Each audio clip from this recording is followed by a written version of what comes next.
Hey everyone, welcome to MLS Teams in Spain. This is a sequel to a FIFA 16 series that I did called MLS Teams in England. If you did not watch that series, let me explain how this works.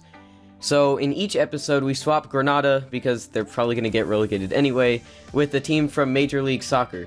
Then we simulate through 4 seasons, and at the end of each one, we analyze how that particular MLS team performed in La Liga, or potentially La Liga 2 if they get relegated at some point. So this series is just a fun experiment to see how MLS teams compete with other clubs from around the world.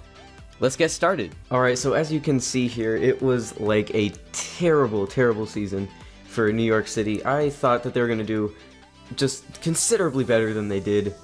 Maybe if they got relegated, like, you know, some teams in this series have gotten relegated like on the final day on goal difference or something, that would have been more understandable, but this was just really bad and embarrassing. They conceded 77 goals, their goal difference is pitiful.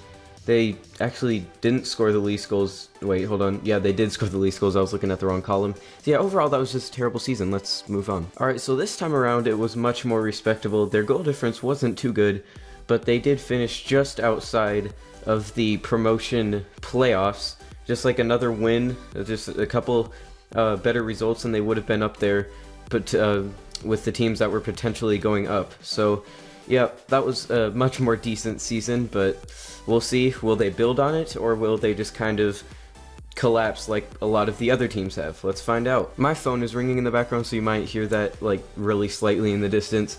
But yeah, their goal difference was again mediocre, and they haven't collapsed, but they just have gone down in the table basically.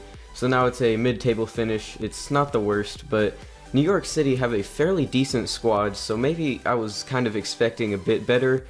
But you know, we'll see. The next season will be what really defines them. Will they be fighting for promotion, or will they continue to go downhill? We will find out. Okay, so they managed to improve for their last season, back up to 7th.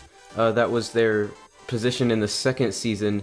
So yeah, they did have a better goal difference this time than in last season or season 2. And again, they just barely, it almost looks the same with I think they actually did have the same number of points, and then like a lot of the teams just barely above them have like the same number of points. So this is very similar to season 2 of this episode. And again, they're just missing out on the promotion playoffs, so pretty close. And so yeah, overall, they did pretty decent. But I will see you guys in the next episode for their arch rivals, the New York Red Bulls.